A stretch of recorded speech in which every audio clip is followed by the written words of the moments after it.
Let's turn to Genesis chapter 19, and we will pick up where we left off last week.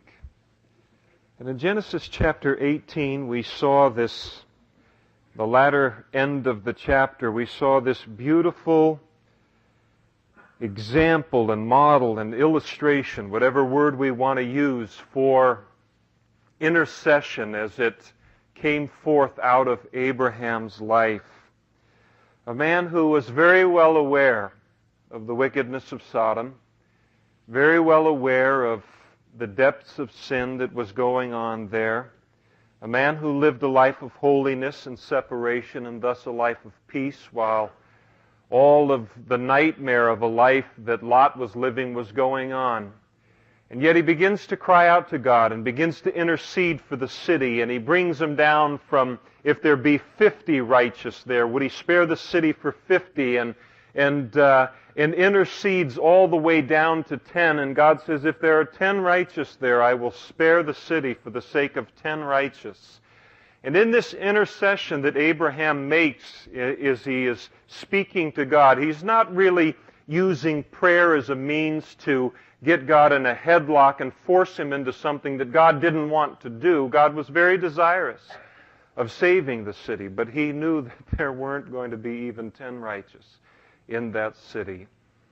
But it is so important, this thing called intercession. And it's very important to us. Even beyond the impact that our intercession, our prayer for others and situations that are beyond us, even beyond the impact that our intercession has related to situations, is the impact that intercession has upon ourselves. And someone has said that prayer changes things. And that's the truth. But the first thing that prayer inevitably changes is us. And one of the interesting observations about intercession, when we begin to intercede against those who despitefully use us or persecute us for righteousness' sake, or while somebody is slandering and we're waiting for God to bring forth our righteousness, apparent as the noonday sun, or whatever it might be, and we begin to intercede for that person, isn't it interesting how God begins to change our very heart? He begins to soften it. In the course of 2 minutes, 5 minutes, 10 minutes, all of a sudden we're seeing this whole situation 100 miles bigger than we saw it prior to entering into prayer. And so intercession is so important. Not only its impact upon the situation, but also its impact upon our heart, in keeping our hearts tender and where they need to be. Someone said concerning D.L. Moody at the time of his ministry, they said, D.L. Moody is the only preacher that I know that ought to teach on hell, because they said, because you can hear the tears in his voice. And that comes from intercession. And that's the way that he was. And that's one of the reasons he was a great evangelist, is because his heart was apparent to those who he was attempting to reach. And God used him mightily in that way.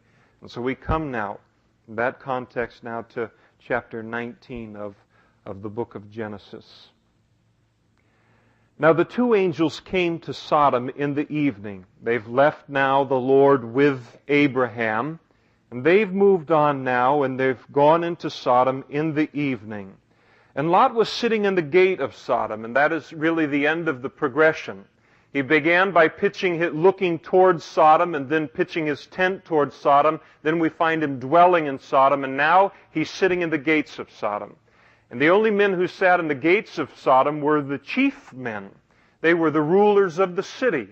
And so here he has a man that has gained a place of some influence in the city. And one of the interesting things that we'll find out very, very quickly as this chapter unfolds is that God does not compromise. He never compromises His word. He never compromises His nature. He never compromises. And just as surely as God never compromises, the world does not compromise. Sodom does not compromise. The world simply won't do it. It will give the illusion of compromising.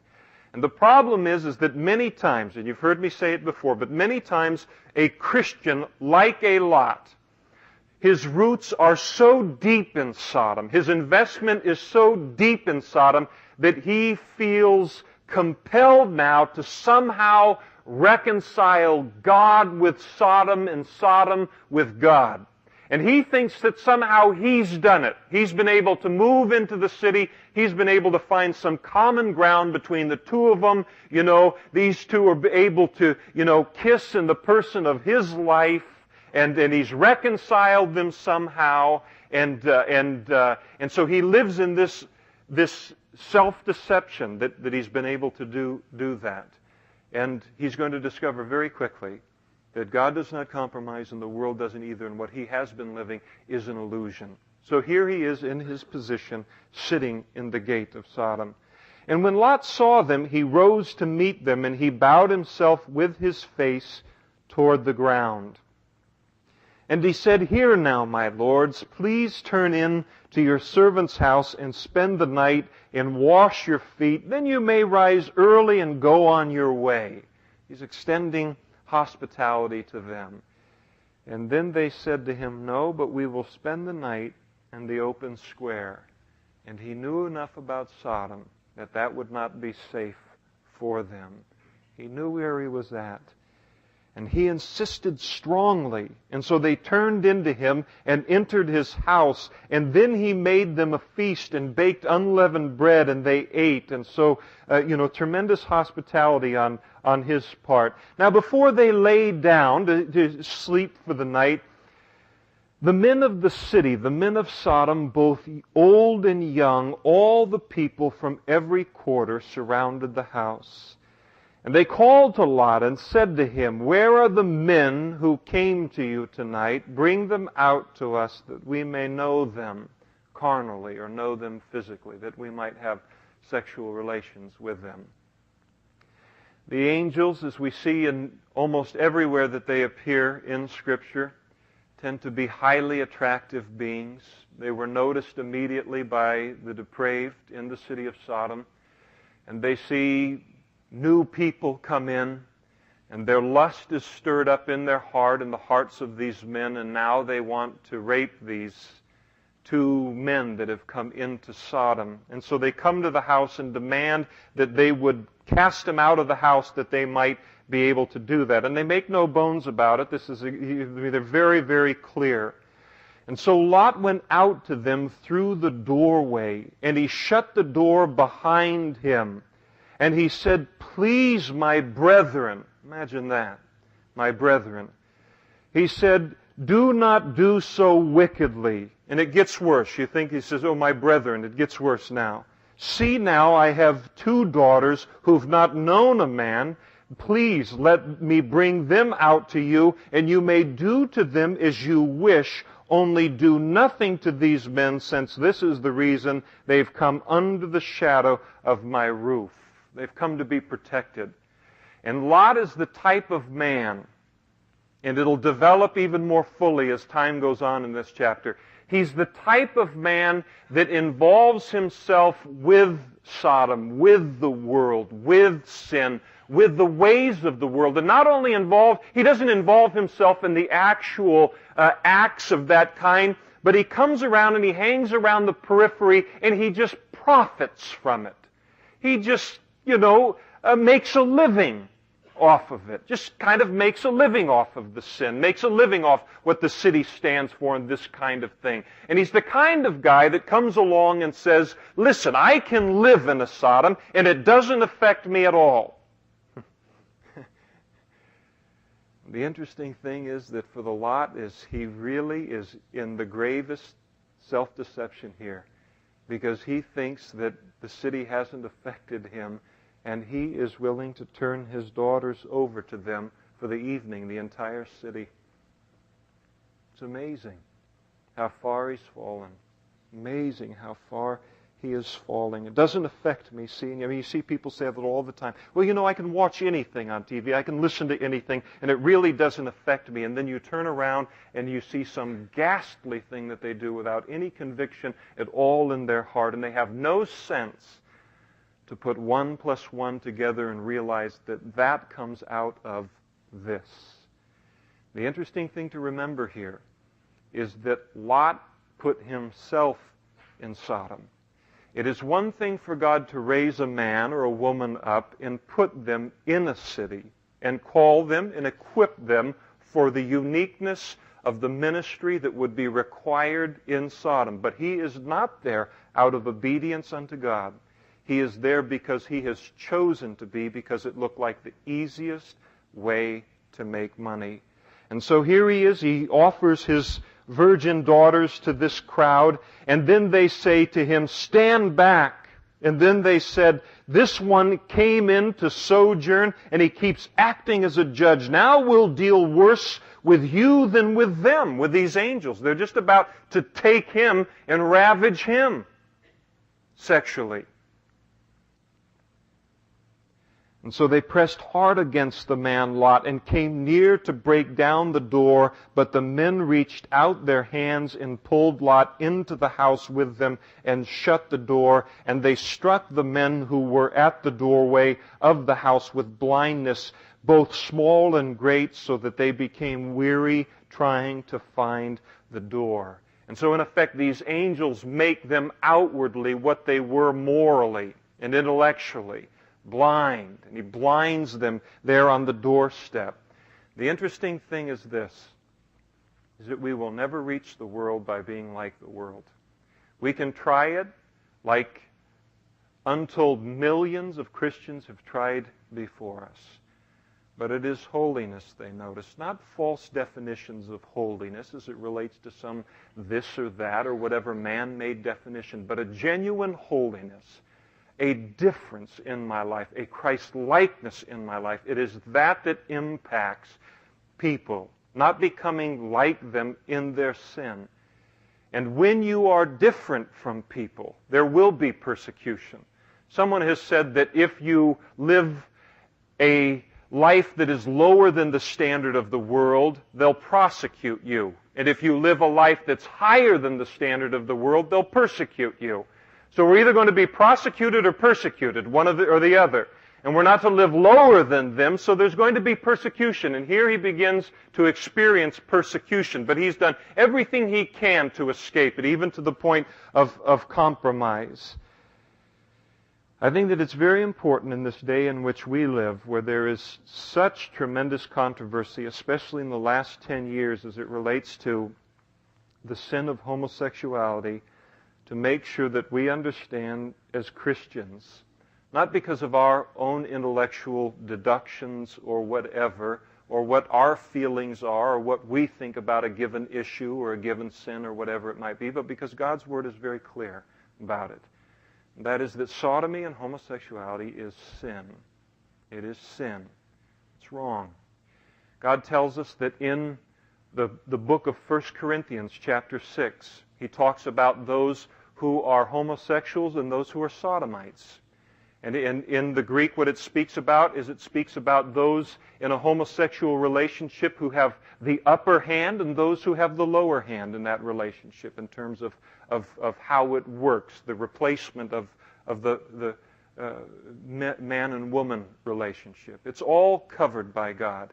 And he says that those that make a lifestyle of homosexuality, they live in that sin, it's a manifestation of the fact that they are not indwelt by the Holy Spirit and that they will not inherit the kingdom of God. And so that's what the Bible teaches. And there's an awful lot of funny things trying to be done with the Scripture in order to accommodate homosexuality. But it is sin. Now, to be sure, it is not a sin greater than any other sin. It's very far-reaching, though, in its influence, but it's a sin, but it's not any greater than adultery. It's not any greater than stealing. Sin is sin. It's all bad. It's all wrong. And so here it's important to understand that sodomy or homosexuality is sin. Absolutely wrong. And all of the pressure today now and the legislation that is being coming perilously close to the church in terms of hiring practices and all of this kind of thing as it relates to hiring people that are involved in this sin and in other sins without any discrimination related to it. The Bible teaches that it's sin, and teaches that it's sin here, teaches that it's sin in Romans chapter 1, and there's nothing you can do with that chapter to make it say anything different. You have men who are abusing themselves. They've forsaken the use of women, and they are abusing themselves with other men, women doing likewise. It's homosexuality, and it's sin. And it's important that it continue to be called sin. Why? Because God calls it sin. And He wants to save people from their sin. Doesn't save them from their sickness. Doesn't save them from their predisposition. He saves them from sin. And the great tendency today, the enormous debate that goes on concerning homosexuality, is it environmentally caused or is it biological? Is it hereditary? Is a person born a homosexual, or in the course of abuse as they're growing up and exposure to things, do they become a predisposition towards homosexuality? And so the battle rages back and forth. The experts on one side, the experts on the other side.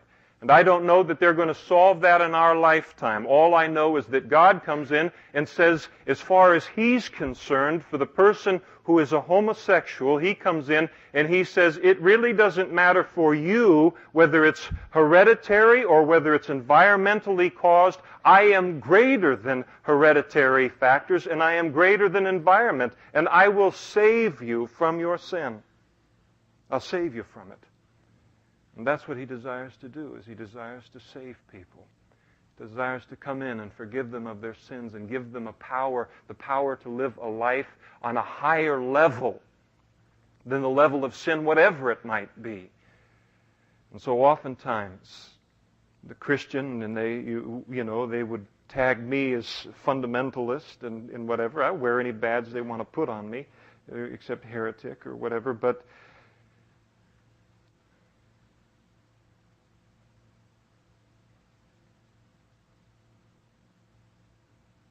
But I think it's so wrong for people to take and water something down and then cause people to look to God to do less than He's willing to do in an individual life. And so this is sin, and it's wrong. The interesting thing about the sin of homosexuality, though, and there are a couple of unique characteristics related to it. One of the things it is difficult to deal with is the gay agenda today, as it's called. And oftentimes, in fact, I was watching television just the other night, and you know how continually there are efforts made to clean up television and to get more the violence off of TV and the amount of sexuality that's on TV and all this. I think the average kid will witness something like 33,000 murders in the course of their childhood until the age of 18, and the average doses of television. And so you'll hear the people crying out for, a better handling a more responsible handling of television. And inevitably, those who don't want anything like that, and they call it censorship, they say, well, you can control that yourself by simply turning off the dial. That is nonsense. That is a stupid thing to say. And the reason that it's stupid is this, is I can turn off my television, and the kid down the street cannot turn off his television, and he'll watch it, and he'll still drive by and shoot people in my front yard. We don't live in a vacuum. We live in a society. And what affects the society as a whole is going to affect me as a member of the society. It's that simplistic to say, turn off the television. And to think that somehow because I turn off the television and the acts of violence and the immorality on it, that somehow because the rest of the world doesn't, that it's going to stay away from me. No, it influences all of the society. And it's the same thing with the homosexual agenda. You look and you say, well, that's sin.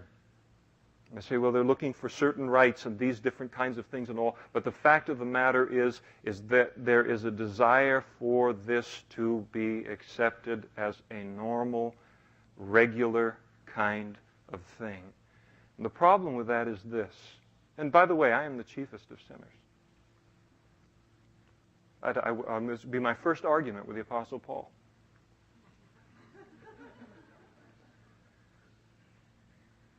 But concerning this particular sin, God speaks in Romans, and He says concerning this thing, He says, and God gave them up, and God gave them up, and God gave them over.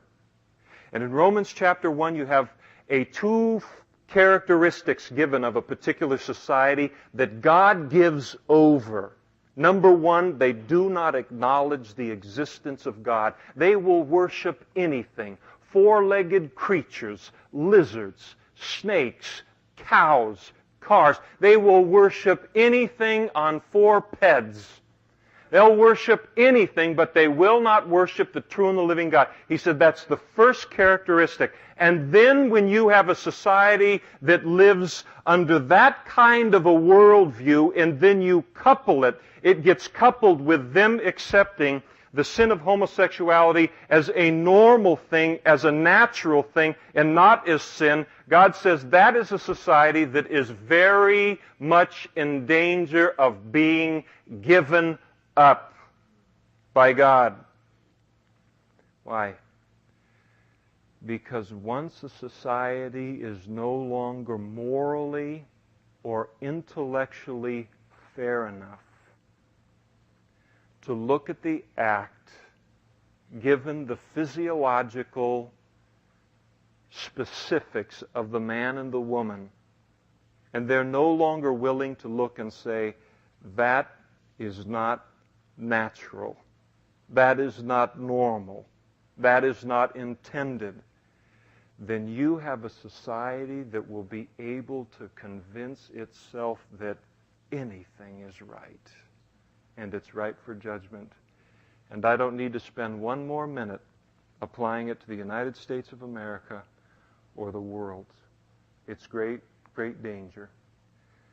And you look in the world, the history of mankind, and you look in any of the great civilizations of mankind, and once the sin of homosexuality was either rampant within the leadership of that particular world-ruling empire, or it was characterized as perfectly okay in that world-ruling empire, it was one of the signs always for that particular empire that it was on its last legs, one of the final characteristics before the collapse of it. All through history, one of the marks. Now again, I want to be very clear that concerning homosexuality, anyone can turn.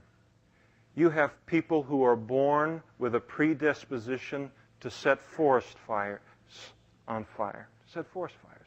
You have people with a predisposition to hurt people. You have people born with a predisposition to lie. You have people who are born with predisposition towards sexual immorality. They can be born, all of us are born with some weakness in our flesh, some sin that would desire to dominate us more than other sins, or we deal with sins that others don't seem to deal with at all, but we must be on our guard related to our weak area all of the time. We're all in that category. The point that God makes as it relates to that, concerning homosexuality or any sin, is that He's greater than it. He's greater than it. And He comes into a life and He is able to do exceeding abundantly above all that anyone could ask or think by His Holy Spirit, who will work within us. And so this is a dangerous scene. And you look, and sometimes I look at the United States of America and some of the steps that it's taken here recently, and sometimes I look at it and I figure, well, unless there is wholesale repentance, just the sowing and reaping process looks like it'll probably wipe us out, or at least end up humbling us in a big, big way. But the problem is, as it relates to Sodom and the sin of Sodom and this level of rebellion, is that God doesn't just let the sowing and reaping process carry itself out to its fullness. He enters in with judgment. And that's why it's very, very frightening for the unrepentant state of this nation and others. And then the men said to Lot, "Have you anyone else here? Son-in-law, your sons, your daughters, and whoever you have in the city, take them out of this place." Are you in Sodom tonight? Not just homosexuality, but any Sodom.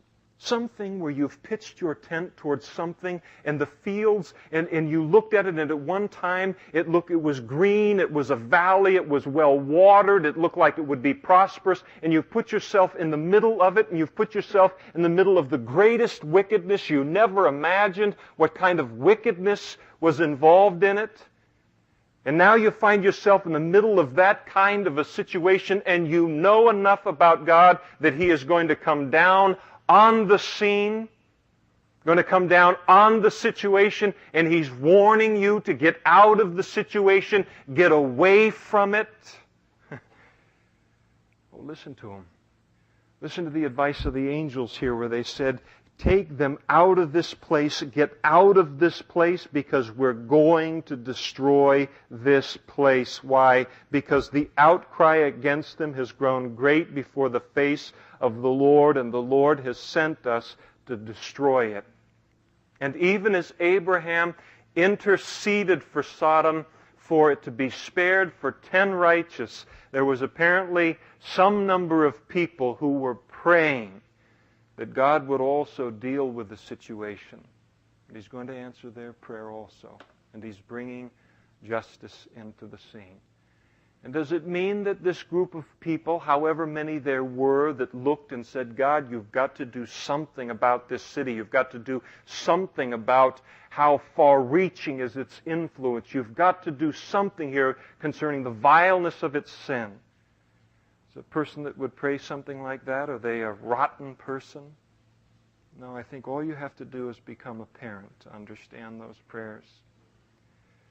Where you look and you say, Lord, for the sake of the next generation, for the sake of those who are unable to defend themselves, for the sake of the people who are victims everywhere of the influence of this kind of sin and other kind of sin, would you bring your judgment on this and stop it, lest more be influenced with the same sin? And so that same intercession can go forward. And it can go forward out of a perfect motivation of love. And God's going to judge Sodom. And He's going to judge Sodom because it had sown within itself the seeds of its own destruction. It would have ended up destroying itself.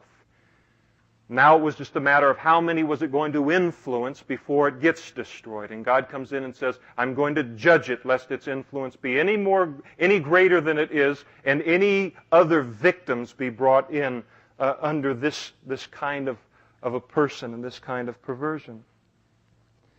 And so Lot went out and he spoke to his sons-in-law who had married his daughters. Apparently they were betrothed. And he said to them, get up, get out of this place, for the Lord will destroy the city. But to his sons he seemed to be joking. And here he comes in and he begins to talk about God. Well, apparently this was a new subject. He begins to talk about righteousness, begins to talk about justice, begins to talk about all of this kind of stuff, and they crack up over it. Because they look at him again and they realize, who are you to speak about judgment? You have to be different from what you're going to speak against. You can't speak against what you're profiting from. You can't speak against what you are aligned with in order to make money and in order to have power and position and influence. And so here is a man who's not, as Jesus said, we need to be in the world but not of the world. Here's a man who is in the world and he is of the world. He is of this scene. They don't take him seriously. They don't take him seriously at all. It's the same way today. It's the same way today. And so they laugh at him. They thought he was joking. And when the morning dawned, the angels urged Lot to hurry, saying, arise, take your wife and your 2 daughters who are here, lest you be consumed in the punishment of the city. Get out of here. And while he lingered, and he's lingering, he doesn't want to leave. Why doesn't he want to leave? Because his treasure is in Sodom. His roots are deep in Sodom.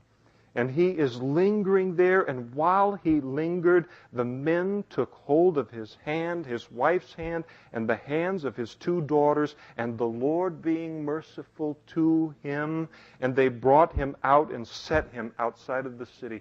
Have you ever known a time, especially BC, but perhaps even after becoming a Christian, when you were in the middle of a situation where it looked like it was going to come all down around your head, and you turned around and somehow you got out of the situation?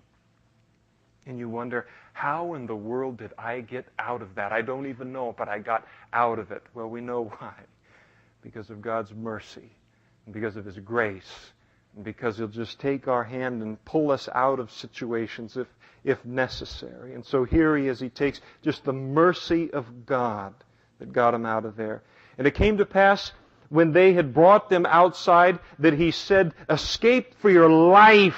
Escape for your life." Anyone in Sodom, escape for your life. Anyone in the worldly system, escape for your life. Judgment is coming. And it's coming upon the face of the entire earth. Run to Christ.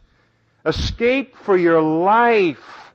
And don't look behind you or stay anywhere in the plain. Escape to the mountains lest you be destroyed. It's life, it's death, it's serious. It's big time serious. And then Lot said to them, and this is known as chutzpah, this is nerve. "Please know, my lords, indeed now your servant has found favor in your sight, and you've increased your mercy which you have shown me by saving my life. But I cannot escape to the mountains, lest some evil overtake me and I die. And see, now this city is near enough to flee to, and it's just a little one. Please let me escape there. Is it not a little one? And my soul will live." And he knows that destruction is going to come on Sodom and Gomorrah. He says, "Well, here's a little city over here. Can I go over to the city instead of going way over to the mountains and everything? And then, and you can spare the city because I'm there and there's just a few people there, so it won't really ruin things."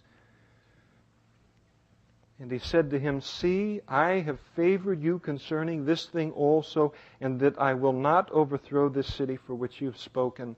Hurry, escape there, for I cannot do anything until you arrive there." And that's very, very interesting and an important point as it relates to theology for us as Christians. Because later on in 2 Peter, Peter uses this as an illustration that God is not going to judge the wicked and the just together. He won't judge them together. And even as He removed Lot out of that scene before He brought His judgment, so too will He remove us, the church, in the form of the rapture prior to pouring out His wrath in the Great Tribulation. And therefore the name of the city was called Zoar, and the sun had risen upon the earth when Lot entered Zoar. And then the Lord rained brimstone and fire on Sodom and Gomorrah from the Lord out of the heavens. And He overthrew those cities, all the plain, all the inhabitants of the cities, and what grew on the ground, wipes it all out. But his wife looked back behind him, and she became a pillar of salt. Isn't that interesting? My personal opinion is she looked back longingly, she delayed, and the judgment that came upon those cities caught up with her and overwhelmed her. But there's something about Lot's wife that Jesus wants us to remember. You remember, Jesus said, "Remember Lot's wife." And He said that in the context of end times. He said, "Remember Lot's wife." There's something that He wants us to remember every single time Lot's wife is mentioned. What does He want us to remember? She's a woman who turned back. She's a woman who turned back. But why did she turn back? Why did she turn back? Because her heart was in Sodom. Lot's wife is a very interesting woman. You can't look at her and say, well, this is a woman who didn't really understand the things of God. You can't really look at her and say that she wasn't a believer.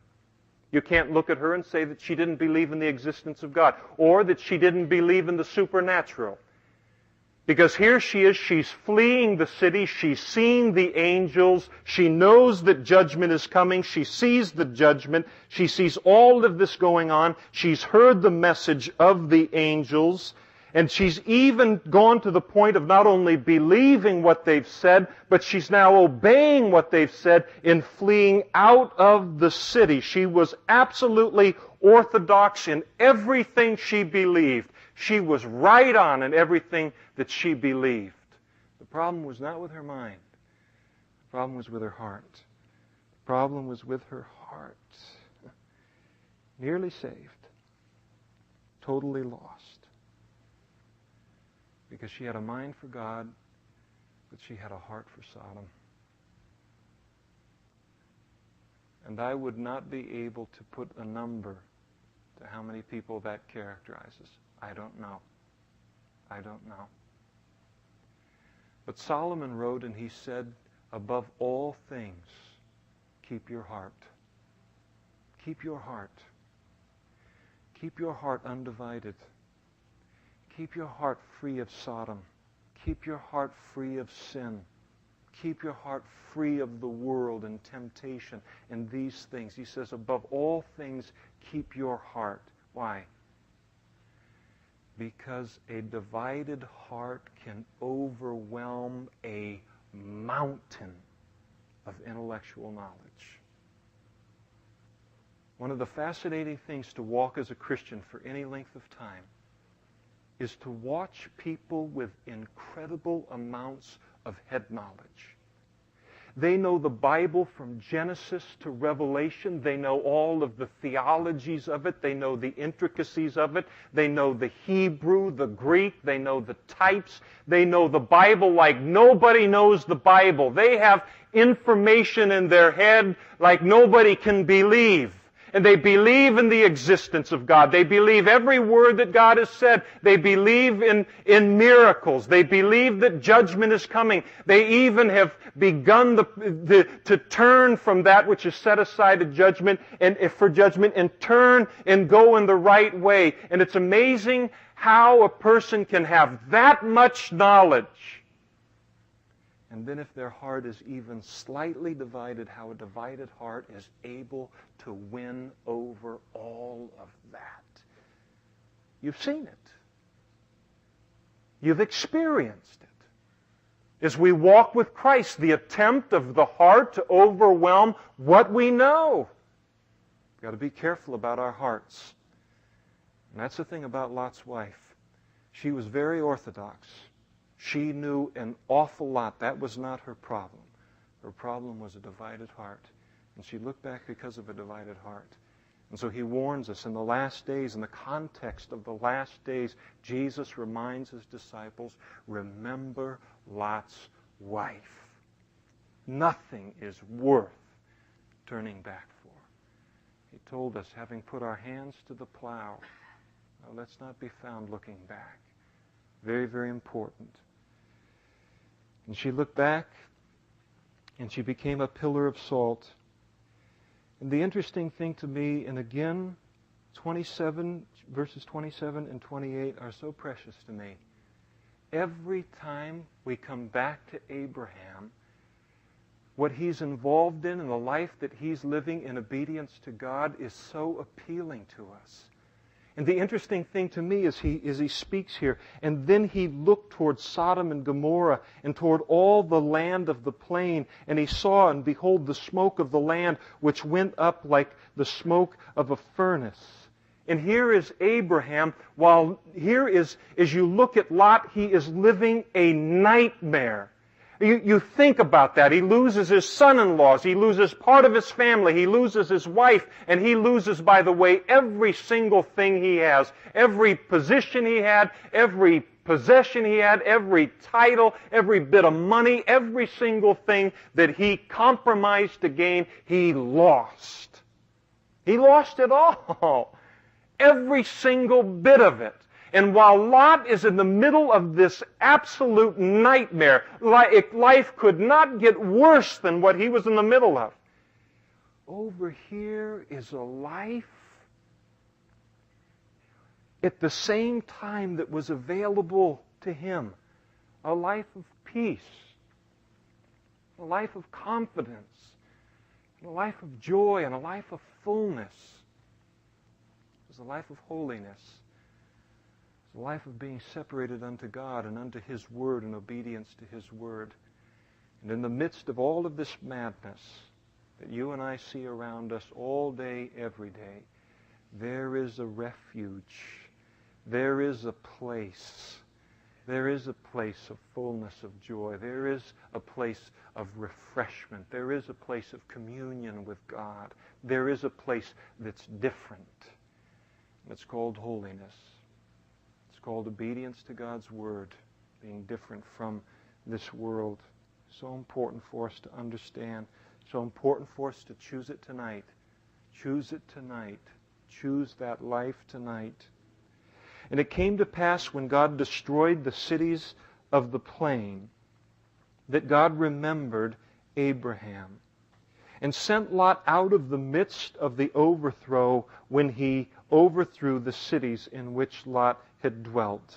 And so, parents, relatives, whatever, keep on praying, keep on praying, keep on interceding for those that are even caught in Sodoms. Don't give up, keep on praying. And then Lot went out of Zoar and dwelt in the mountains, and his 2 daughters were with him, for he was afraid to dwell in Zoar. And he and his 2 daughters dwelt in a cave. Apparently, I guess they might have felt like they were going to be blamed for what happened out there. They're the only ones that escaped it alive. And so they go off to live in a cave. And the firstborn said to the younger, "Our father is old, and there is no man on the earth to come in to us, as is the custom of all of the earth.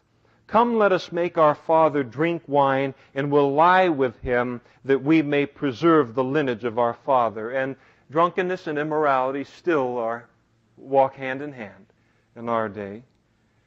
And so they made their father drink wine that night, and the firstborn went in and lay with her father, and he did not know when she lay down or when she arose. And it happened on the next day that the firstborn said to the younger, "Indeed, I lay with my father last night. Let us make him drink wine tonight also, and you go in and lie with him, that we may preserve the lineage of our father." And then they made their father drink wine that night also, and the younger arose and lay with him, and he did not know when she lay down or when she arose. Excuse me. And thus both the daughters of Lot were with child by their father. And the firstborn bore a son and called his name Moab, which means from the father. And he is the father of the Moabites to this day. And the younger, she bore a son and called his name Ben-Ami, which is the father of the people of Ammon to this day, which means son of my people. And both of these groups were going to become premier enemies of the descendants of Abraham, of the Jews later on. And Lot drops off of the scene now in terms of a narrative of his life. He just drops off of the scene. Do we see how important it is in our lives to make right decisions? Here is a man who could have never dreamed. When he took and was given the opportunity to choose, he could have never dreamed where his choice would take him. And rather than seeking God and saying, "God, what do you have for me? You know my weaknesses. You know what your desires are for me," he chose on the basis of what would make him richest. And he is not alone. There are many Lots today who choose what cities they'll live in, choose what places they'll live in, choose what jobs they'll take, all of these things solely based upon, is that the most money that a person can make, and no concern about their ability to stand or God's will for their life. And it's very dangerous. It's very common. Very, very common. You look at a Lot, and to me, Lot speaks some very important lessons to each and every one of us, but especially to fathers and especially to husbands. And one of the things that Lot teaches us is that you never reach the world by being like the world. There's what is called the Hartford Declaration or Confession, and it says this: the church against the world, for the world. And the world won't understand that. The world won't understand that we stand against it, and it's not easy to stand against it and its ways. They don't understand that you can stand against it out of a motivation of stand against the world because we are for the world, the sense of wanting it saved. I look at a lot, and as I look at him and his instruction to really us as men and as fathers and as husbands, it teaches me about the importance of the choices that I make. And it's so easy as a father to make choices and to forget that it impacts my whole family. It impacts my whole family. And I can take and look at a choice, I can take and look at a decision, I can look at a Sodom, and I can look at it and I can say, yeah, it's not the best thing, and I know it'll require compromise, but I'll just get in there, I'll just spend a little time in there, just make my money and then get out. And the funny thing is you never get in there and you don't get out. The great tendency of the lot is to look and to say, I can handle it. I can go in there. I can live in a Sodom. I can prosper in a Sodom. I can make money in a Sodom. I can handle their movies. I can handle their music. I can handle their input. I can handle all of that stuff and get out of Sodom alive. Maybe you can, but your family may not be able to. That's the tragedy for Lot. He got out alive by the grace of God, but only 2 members of his family did.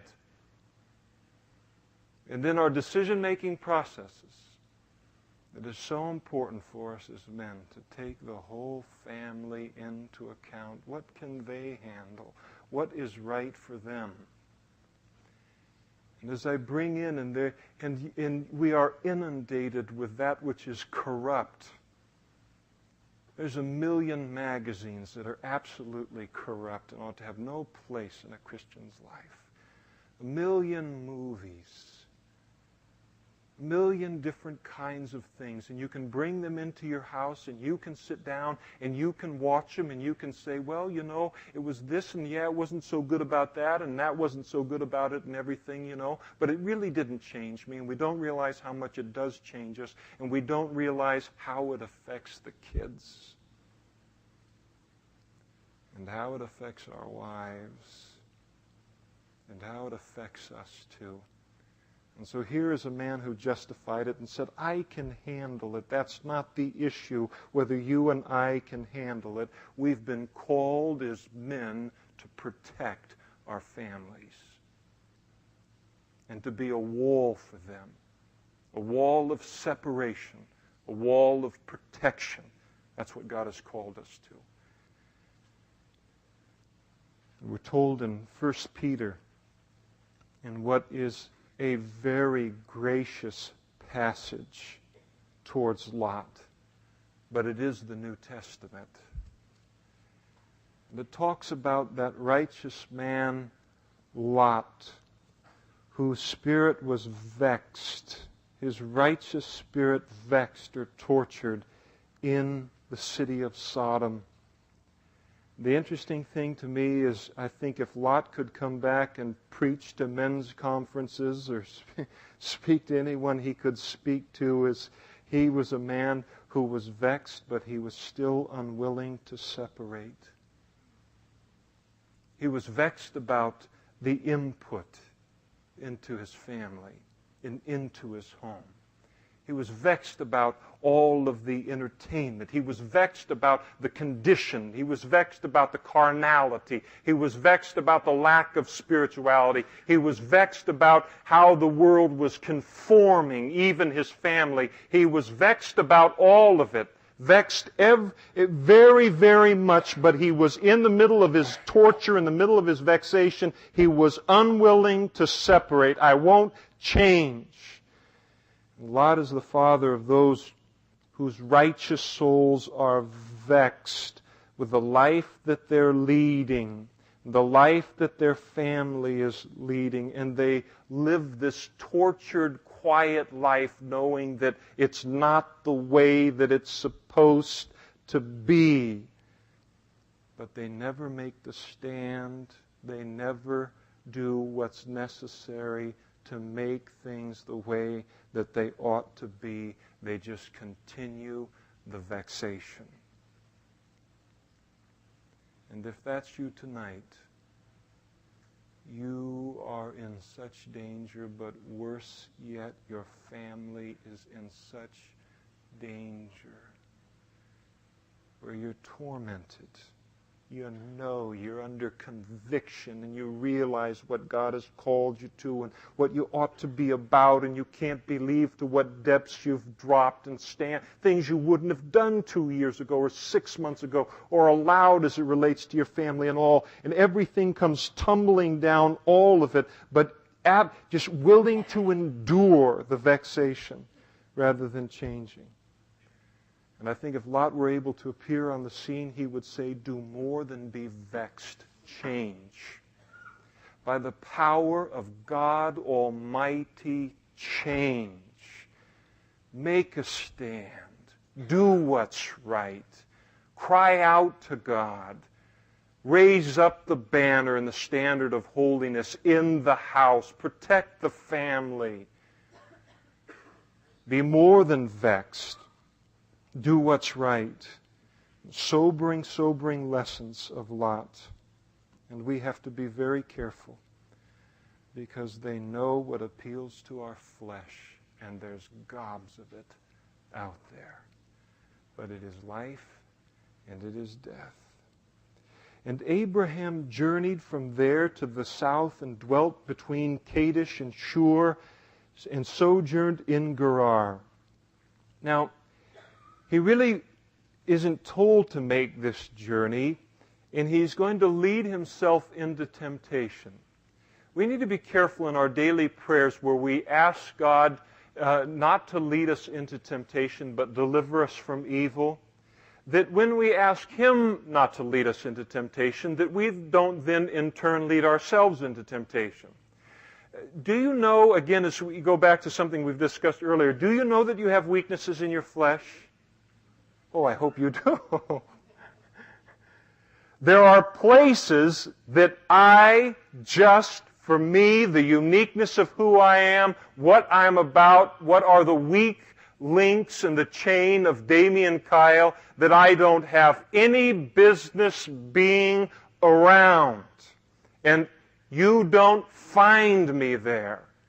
And it's not because I'm a man greater than other men. It's because I've lived a life of bondage to those things already. I love my freedom. I don't want them to take me captive again. And so we have to be careful not to lead ourselves into our own temptation. So if I'm an alcoholic, I don't go buy my newspaper in a bar. You've heard Gail Irwin talk about those chocolate-covered raisins. Now I'm just going to show you how far I've come. I'm going to buy my newspaper in a bar.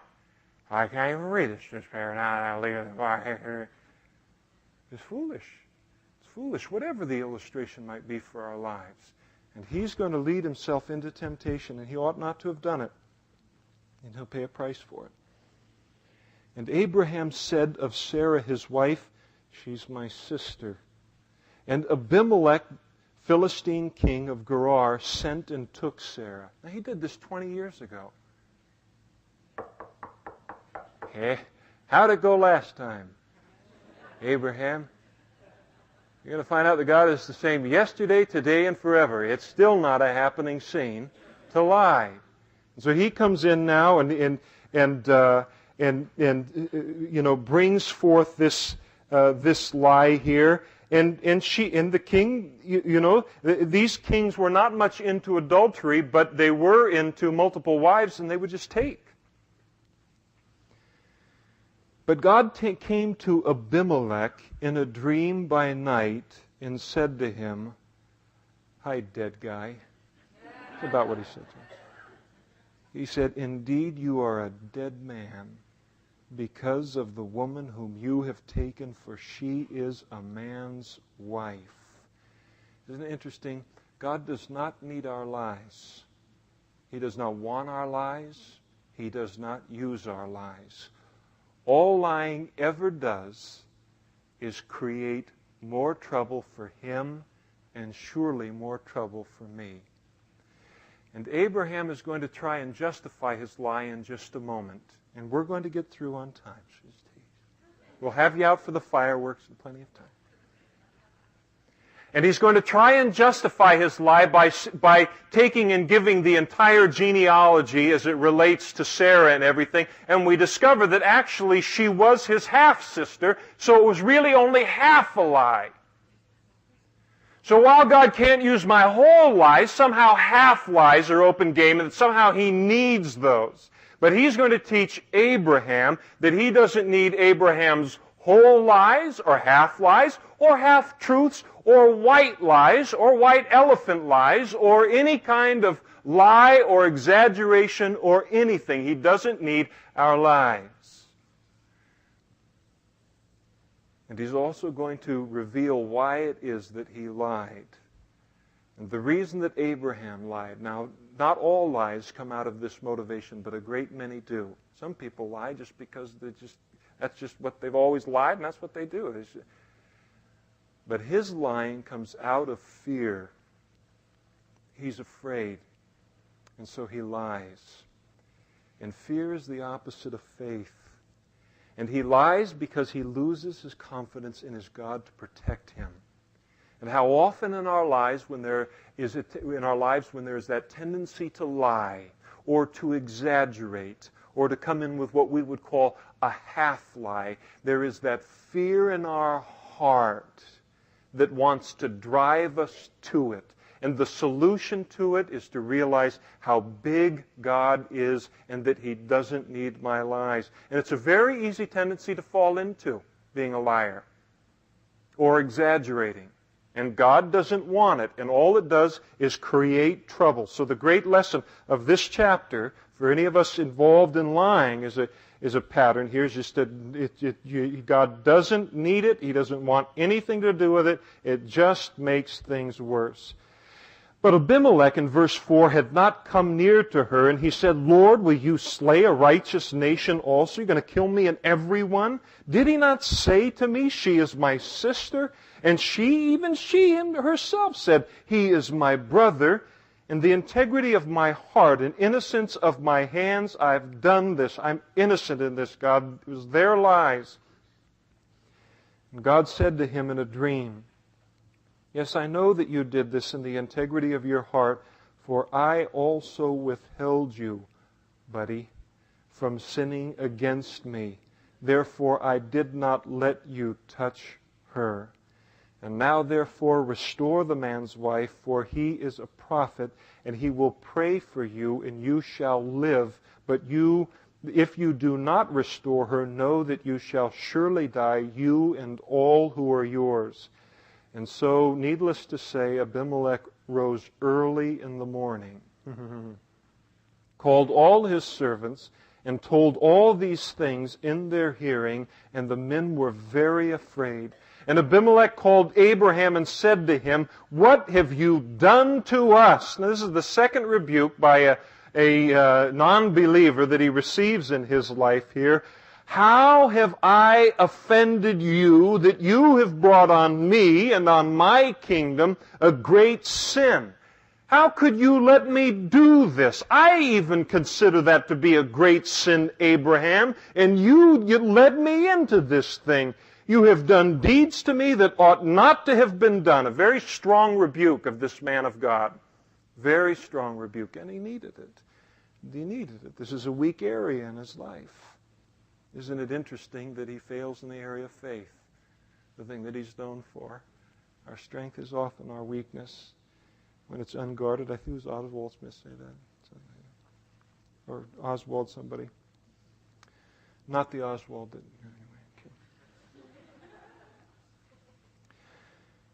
And Abimelech said to Abraham, what did you have in view that you have done this thing? And Abraham said, because I thought surely the fear of God is not in this place, and they will kill me on account of my wife. He lies out of fear. but indeed she is truly my sister. You see, she's the daughter of my father, but not the daughter of my mother, and she became my wife. So she's kind of the cousin, and then we had a step niece who came, so you can see that really it was only half of a lie. Abimelech, he's duly impressed.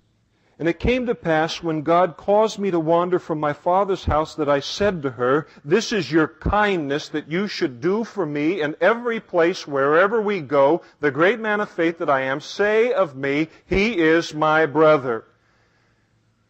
And I say, there isn't grace in the Old Testament. Oh, our lives are covered with grace. And then Abimelech took sheep, oxen, male and female servants, and gave them to Abraham, and he restored Sarah, his wife, to him. He said, "This is a kind of a payment. I'm clean of what went on here. Here's the payment of all of this stuff." Again, how much do you think Abraham enjoyed those things? Every time he looked at those dumb animals, he reminded of his failure. And Abimelech said, "See, my land is before you. Dwell where it pleases you." And then to Sarah he said, "Behold, I have given your brother," I've given your brother 1,000 pieces of silver. Indeed, this vindicates you before all who are with you and before all others. And thus she was reproved. So he takes care of his offense against her. And so Abraham prayed to God, and God healed Abimelech, his wife, his maidservants, and then they bore children, for the Lord had closed up all of the wombs of the house of Abimelech because of Sarah, Abraham's wife. And so let's stop there tonight, and we'll pick it up in chapter 21 next week.